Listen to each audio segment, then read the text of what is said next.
যতক্ষণ পর্যন্ত এই বাংলাদেশ থাকবে ততক্ষণ পর্যন্ত এই বাংলাদেশে হাসিনাও বসে থাকবে। রাষ্ট্র যদি হাসিনার বিচার করতে না পারে তাহলে যেই রাষ্ট্রে জনগণের নিরাপত্তা দিতে ব্যর্থ, যেই সরকার জনগণের নিরাপত্তা দিতে ব্যর্থ, সেই সরকারের তো জমিনে থাকবার কোন অধিকার নাই।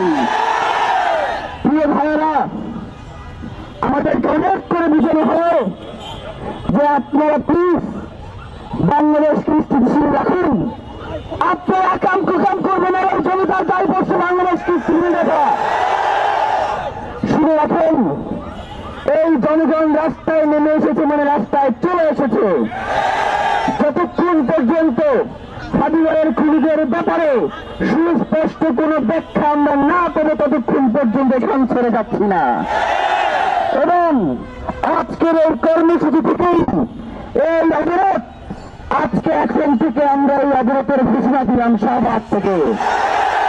এবং যতক্ষণ পর্যন্ত সরকারে যারা দায়িত্বশীল রয়েছে তারা সবাই এখানে এসে জনগণের সামনে দাবি কি করেছে সেটা বলতে না পারে ততক্ষণ পর্যন্ত আমরা যাব না। রাষ্ট্র স্থিতিশীল রাখার দায়িত্ব জনগণের না, এই সরকারের। সুতরাং এই জনগণের কোন টাকা বড় নাই নিজের রক্ত বারংবার দিয়ে এই রাষ্ট্রকে দায়িত্ব অব্যাহত রাখা। আমরা বাংলাদেশের স্বাধীনতা সার্বভৌমত্বকে যেভাবে রক্ষা করতে জানি, বাংলাদেশের স্বাধীনতা সার্বভৌমত্ব যারা বিনষ্ট করতে চায় তাদেরকে দিল্লি পাঠাইয়া দিতেও জানি। প্রিয় ভাইরা, পৃথিবীকে শহীদ করা হয়েছে, বাসের কেল্লাকে ধ্বংস করে দেওয়া হয়েছে।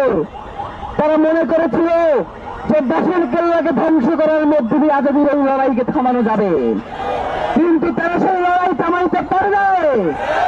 সিপাহী বিদ্রোহে আমার ভাইদেরকে হত্যা করে গাছের সাথে ঝুলিয়ে রেখেছিল।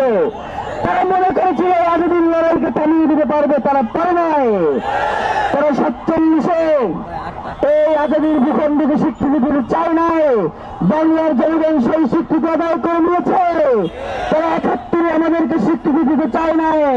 বাংলার জনগণ পৃথিবী 71-এ আমাদের স্বাধীনতা অর্জন করেছে। দীর্ঘ 15-17 বছরের সৈন্য শাসন শেষে এই জুলাই জনতা স্বৈরাচারকে দিল্লিতে পাঠাতে বাধ্য করেছে।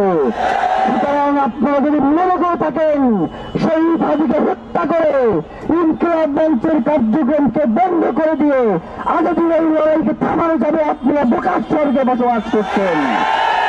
কোনোভাবেই শহীদ হাজির রক্তকে, শহীদ হাজির ইনসাফের বাংলাদেশকে, স্বাধীনতা সার্বভৌমত্ব রক্ষার এই আন্দোলনকে আমরা বিনষ্ট হতে দেব না, দেব না, দেব না। নায়াসিনামাইড ও স্যালিসাইলিক সমৃদ্ধ লিলি ফেস ওয়াশ, যা ফেসের ডেড স্কিন সেল দূর করে দেয় দ্বিগুণ ফাস্টার ব্রাইটেনিং।